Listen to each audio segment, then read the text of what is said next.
I'm at our herb garden and I'm going to make an elixir using the blossoms, these flowers here of our garlic chives. So I'm going to go and I'm going to cut off all these blossom heads. Just to give you a quick little overview of what garlic chives look like, you can see here all the flowers come from one point at the top of one stem that goes all the way to the bottom. Alright, so here's a leaf, and it has a little bit of a valley, like a U-shaped in it, just a little swoop inside the midrib of the leaf. It is not a sharp V, it's just a little rounded, and this is the part that was attached to the stem. The farther out you go towards the tip, the more flat it gets. See that? There's no longer any shape to it, it's just completely flat. So the closer it is at the base, the more firm it is because of that little U-shaped valley area. See that slight little curve in it? As the flowers bloom, like when most of the flowers are blooming on the plant, the garlicky flavor of the leaves is not as strong as the leaves on the plants that are not in flower yet. And the leaves and the bulbs have a very strong garlicky onion smell. The leaves are flat, they are not hollow, but they do have a bit of a U curve in them. You can see they're not hollow. And like I said, they have the garlic and onion taste. In this particular leaf, it was pretty mild. And some other leaves that I have eaten before they bloom, they're a little bit stronger. Let's try this one. Yes, that one is very potent, especially on the tip of your tongue. Very sulfuric. And also the little bulbs are as well. Okay, so this is just how they grow, what they look like. Their little flower buds there. Then little paper wrapper around them, and then they start to bud out, but they still have the paper right there. And then here they are, completely all unpapered and blooming. Okay, so we have some of our garlic chive flower blossoms here, and you can just put them in whole. You can shake them out for any bugs there may be, or just let them sit outside for a few minutes for any bugs to crawl off if there are. You do not need to rinse these off or anything like that. These are clean, there's nothing wrong with them. All right, so I'm just gonna go through them real quick, look for any, possible spider web or bugs or anything like that.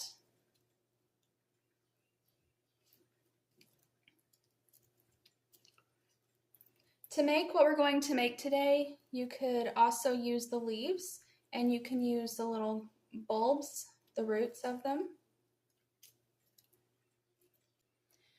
Okay, so right here I have a pint jar, and I'm going to put some of our honey in it. We were actually able to harvest quite a bit of honey from our bees this year, so that was exciting. So I'm just going to put in some of our honey. And for a pint jar, I'm just probably going to put in a couple tablespoons, maybe. A little bit more.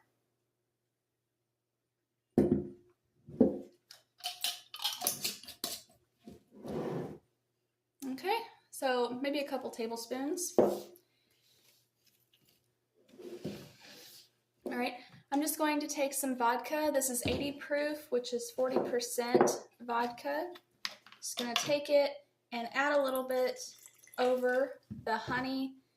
And I love using these bamboo chopsticks. I use them for all kinds of stuff.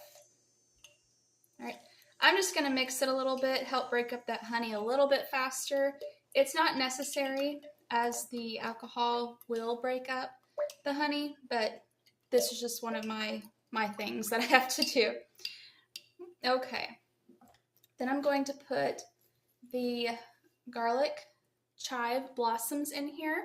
You don't want to pack them down. You can see that it's not completely full, and you would want it to be full, but I went ahead and I chose a smaller jar because obviously this is all the blossoms I wanted to pick right now, but tomorrow I will have probably this many that are bloomed out that I can pick again, so I'll add them to this jar. Now, I only want to add fresh blossoms to this that's already making only for the next day or two. Okay, so if it's been past 2 days, just make another batch. You know, don't add any fresh to the one that's already steeping. But for the next day or two, maybe, it's perfectly fine to go ahead and add the new blossoms from the garden in here. Okay, so we have those. Now we're going to top it off with our vodka.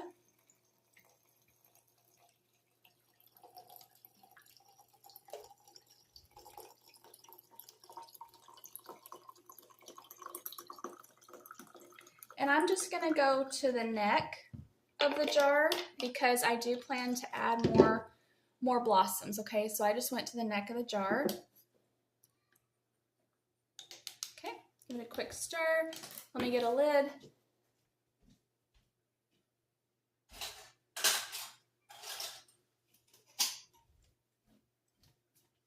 All right, just going to put a 2-piece canning lid on there, and I'm just going to shake it up.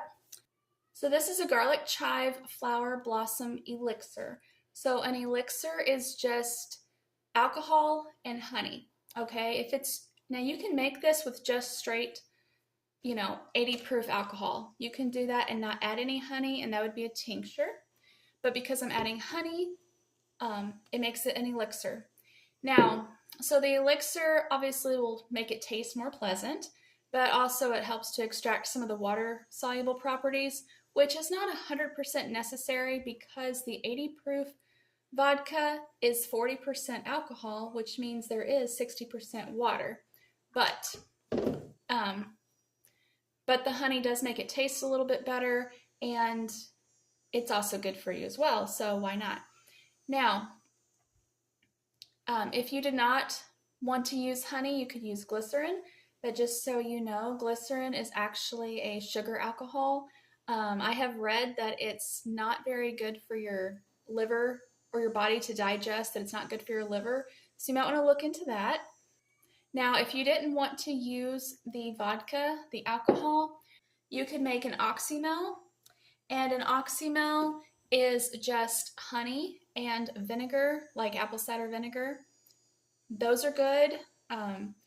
I suggest if you make an oxymel with apple cider vinegar and honey, I suggest that you store it in the fridge because it will not last as long as this will, because with alcohol, it'll last, for a very long time, for several years, 5, 10, or more years, depending on how it was stored. So before I talk about why you would want to make this, another thing that I do make every single fall, and right now it is the middle of August, so I will probably make this next thing probably in October. But the next thing that I always make is I take a bunch of onions. These are onions from our garden, but I take a bunch of onions, I slice them up, and then I put them in a quart jar, and I fill the entire quart jar with honey, okay? And then I let it sit out on the counter overnight, and then the next day it stays in the fridge. And we take that as needed. So for this elixir, for the vinegar and honey oxymel, and also for just the honey infused onions that I had just mentioned, those 3 things are all beneficial for anything with like a respiratory issue that you're having, for any congestion that you have in your respiratory system. So garlic and onions, they both have that sharp, spicy taste that you taste is from the sulfur in the garlic and onions. So basically, any illness that you have that a doctor might treat with a sulfur-based antibiotic or a sulfur-based drug, it's very possible that something like this, or just eating a lot of raw onions or raw garlic each day, can actually take care of that illness that you have. You want to make sure that you label your jar. So I just wrote today's date. I wrote that it's garlic chive blossom elixir, and I wrote 40%. That just tells me that I used my vodka. And then I wrote some raw honey. Now, what I do is I always date things when I actually make it. I don't really date when it should be due, just because whenever I want to use it, usually it's way past the recommended steeping time. So I don't even worry about the date on when it might be due. If I need it and I'm not sure if it's been long enough, then I'll just go to the calendar, which is right next to the cabinet that I keep these in, and I just count how many weeks. Okay, so what I will do is I always like things to set, this is just my personal preference, I always like things to set for 8 weeks. That's just what I do. I keep it in a dark cabinet in the kitchen. It's away from heat, away from the sun, and every day when I open the cabinet, I'll just give it a couple shakes, and again, I let it sit for at least 8 weeks. Now, the reason for this particular jar, another reason it's important to put today's actual date on here is because, like I said earlier, for the next day or maybe 2, as more of these blossoms bloom, I will go ahead and add them to this jar, okay? That's just what I'm going to do.